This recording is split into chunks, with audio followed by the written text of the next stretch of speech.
I helped my husband sell his body. The butcher knife slammed down, echoing once, twice, and again in the basement as I dismembered my husband. I started receiving weird VHS tapes in the mail. I never asked for them, but they keep arriving day after day. In every package is a note telling me the exact time to share it with the world, to get it seen by as many people as possible. If I don't, they said, bad things will happen. The following presentation is the contents of one of those tapes. Please help me and watch until the end.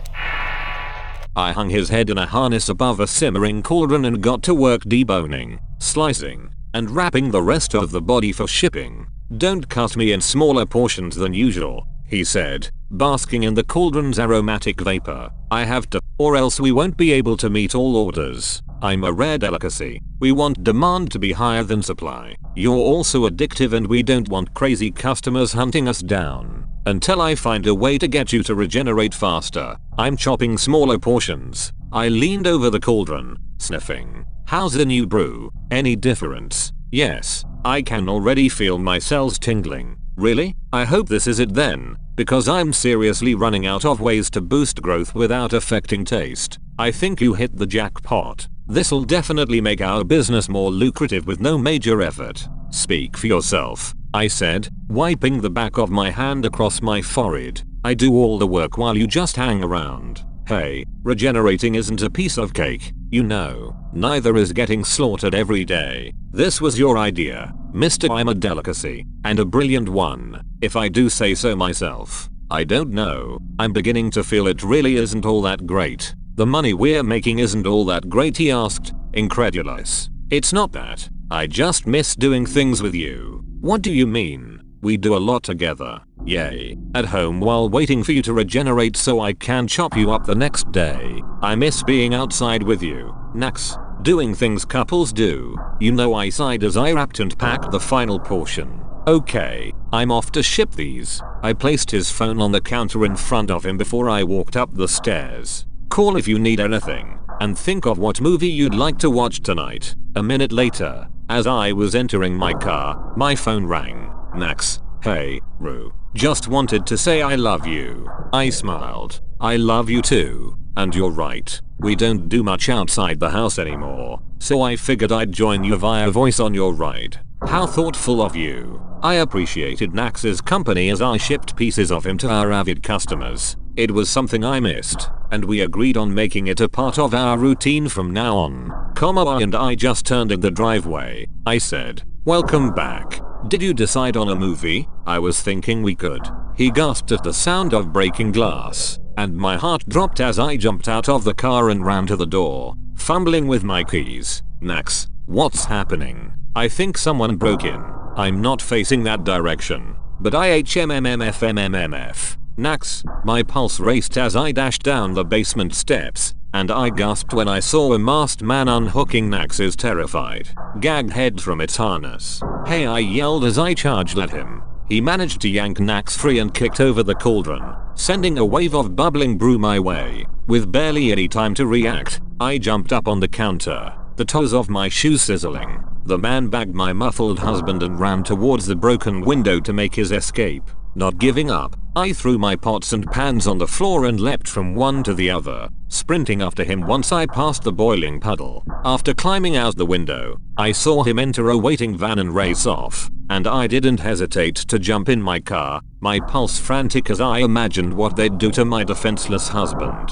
After weaving high speed through the streets, they managed to lose me, and they didn't even have a plate number I could trace. I grabbed my phone and stared at it in helpless frustration. I couldn't call the police. I couldn't call anyone. No one knew about our questionable business. I spent the next hour roaming every road, lot, and alley, my aching heart straining as my puffy eyes pleaded for a glimpse of that van. I told Nax we should stop before things got out of hand. The money was incredible, but our clients were becoming more and more demanding as they became more and more addicted. He was just too vain and proud to stop, and now he was going to die getting devoured right down to his skull, because no one was going to wait for him to regenerate naturally, and no one knew how to create the right brew to accelerate regeneration except for me. I had to stop for gas, and I whipped out my phone when it buzzed, my emotions clashing as I read the message from a private number. Tell me ingredients for brew. Nax must have told them how this all works.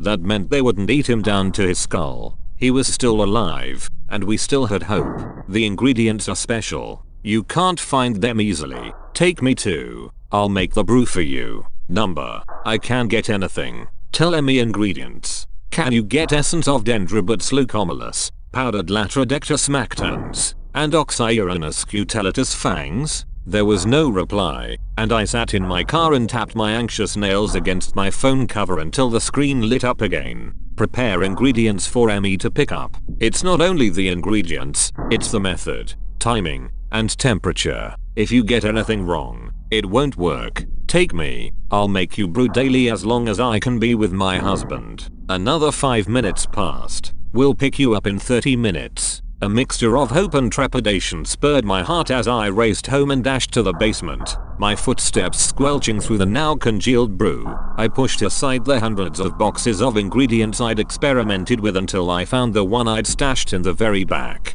I checked the labels and made sure everything was right. I was ready. With a determined breath, I dumped the box in my satchel and held it tight as I waited by the door. 10 minutes later, a familiar van coasted down the road and idled beside our driveway. The side door opened, and the same masked man beckoned me with a hurried motion. Gathering my courage, I hustled over and jumped in, flinching as the door slammed shut behind me. My pulse thudded along with the van's growling engine as we drove away. There was minimal light in the back, and I sat myself in the corner furthest from the man, clutching my satchel and trying to ignore the sour smell. "Is my husband okay?" I asked. The man took off his mask, his eyes wild and bloodshot, and I gasped as he lunged at me. He pinned me down, and my scream echoed through the van as he sank his teeth into my bicep and tore off a chunk of flesh. He released me, gagging, and I scrambled away, my terrified eyes glued to him as I gripped my wounded arm. "You're not like him," he growled in disappointed frustration, spitting my blood. "And no, I'm not," I said, shaking at a savage demonstration of addiction.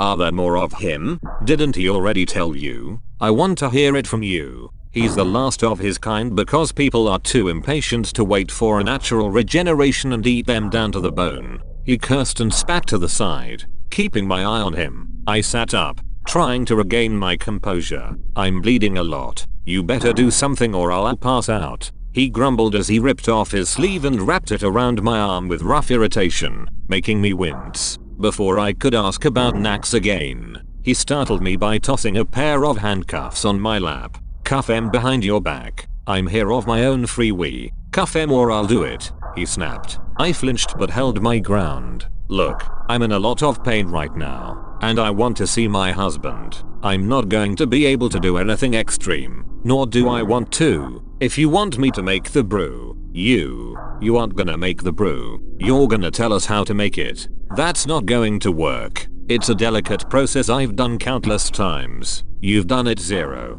One mistake and it's ruined." He glared at me, his lips twitching as he struggled to find the words he wanted to say. "No, gimme your fucking bag." He didn't wait for compliance as he wrestled the satchel away, roughly patted me down, and began rummaging through it. "Be careful," I said.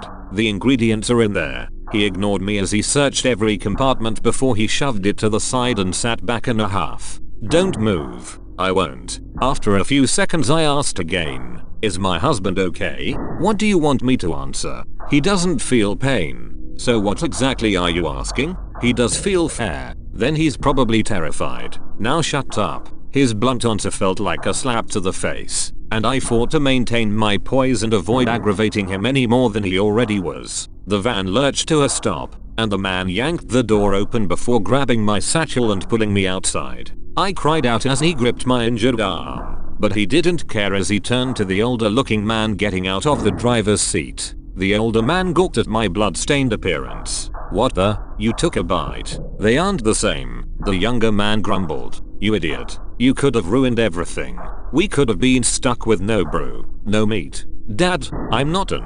Before I knew it, a deafening crack rattled in my ears as the younger man collapsed to the ground. I gasped and backed away, my eyes wide with disbelief and alarm as I stared at the gun in the older man's hand. "Fucking imbecile. He muttered at the body. Did you just kill your own son? I asked, my voice shaking. He grabbed my satchel. Good riddance. Less me to share. He gestured with his gun to the side of a mansion I only just noticed. Walk around that way. This was a lot more serious than I'd anticipated, and I didn't want to get on the man's already irritated side. I walked ahead of him, listening to his directions as he pressed his gun between my shoulder blades. We made it to a shed at the back of the property, and I held my breath in anticipation as he unlocked 5 bolts. The door creaked open and the lights blinked on, and my heart dropped to my feet when I saw Skull sitting atop a bloodied table. No, I ran over, my trembling hands caressing the gnawed remains of my husband's head. Oh, Nax, get back, the man barked, throwing me to the floor. You don't do anything. I do. You killed him, I sobbed. There's nothing left. You ate him all up. Don't fucking lie to me, he said through clenched teeth. He told me as long as the brain's intact, he can regenerate. I wiped my tears with a quivering hand. His brain is still in there? Had to lock my idiot son out to stop him from eating it. He pulled out a chain and pointed with his gun. Go stand there. Back to the pole. I stood up. No, I need to. You don't make the rules here. I flinched. He had the weapon, but I had the power. And he knew that. I had to get him to trust me.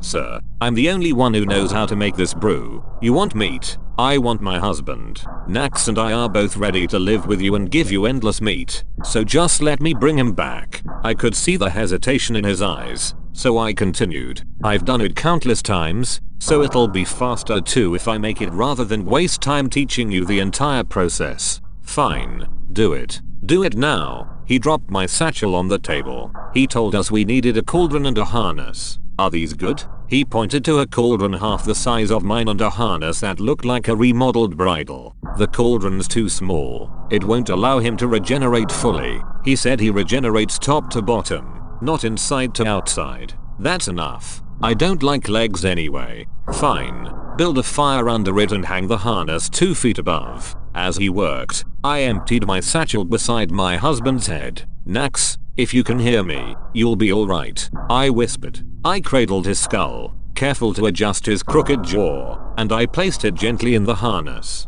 I then got to work filling the cauldron and throwing in the special ingredients as per this brew's particular recipe. Is it done? The man asked, his wild eyes just like his son's as his tongue flicked against his lips. Yes. You dunk him in now? No, it's the vapor that does the work. Good, he pointed with his gun. Go stand there, back against the pole. Number. I cried out, falling to the ground as he pistol whipped me. Don't disobey me, he snarled. I'm not going to do anything, I said, backing away from him. Your work is done. You're not my guest, you're a slave. Go stand there or I'll keep you two apart. Not wanting to be separated from Nax, I acquiesced, shooting the man an uneasy look as he chained me to the pole opposite the cauldron. How soon until I can eat something? He asked. If you eat the first thing that grows, then that's the only thing you'll be eating because it'll always be the first thing growing. Wait until. I've waited long enough. Okay. His eyes will grow in about 15 minutes. You can eat those. For those 15 minutes, we stared at Nax in silence, the brew bubbling to the rhythm of my anxious heart. My fatigue and pain were starting to dominate, and I stifled a groan as I adjusted my uncomfortable stance. The man gasped when a glimmer could be seen within Nax's eye sockets, and he made a disgusting slurping sound as he walked closer. Give them another minute, I said. Fuck you, he said as he reached in and scooped out the burgeoning eyes with a squelch. He popped them in his mouth with a moan, chewing loudly, and I grimaced at his revolting display. He licked his fingers and then began licking the skull itself, sucking upon the eye sockets, and I turned away in disgust. A minute later, I heard a wheeze, and I looked back to see him on the ground, his swollen lips purple as he clutched at his throat. Not 5 seconds later, his wild eyes were tamed forever. I sighed in relief. With the immediate danger gone, I slid down to a sitting position, humming to distract myself from the pain as I waited for Nax to regenerate, my head nodding towards my chest. Horizontal ellipsis. Roo, can you hear me? Please wake up. I opened my eyes to see Nax looking down at me with a worried expression as I lay on the shed's floor. Nax, I flung off the tarp covering me and sat up to hug him, but he shuffled away on his hands and stump of a torso. Poisonous. Remember, he said, his half smile failing to hide the trauma and guilt behind his eyes. Are you okay? Yes. Thanks to my brilliant partner. His smile disappeared. You're hurt, though. You need to go to a hospital. That's easily done. But are you really okay? You were eaten alive. He shuddered. Yay. Didn't like going through that again. Reminded me of the days before I met you. Glad they let me talk, or the buffoons would have picked my skull clean. I threw the tarp over him and slid over, hugging him tight. I was so scared when I saw your skull on that table. I thought I'd lost you. He leaned his covered head on my shoulder. Rue, after you strip me to the skull again so I can regenerate without poisoning you, I think we should retire. I released him and pulled the tarp down, my eyes wide with surprise. Really? Yes. We've saved enough to last the rest of your life. So, let's live it. Let's travel, go crazy, do things that couples do. He chuckled as I flung the tarp over him again and squeezed him tight. I love you. I love you too.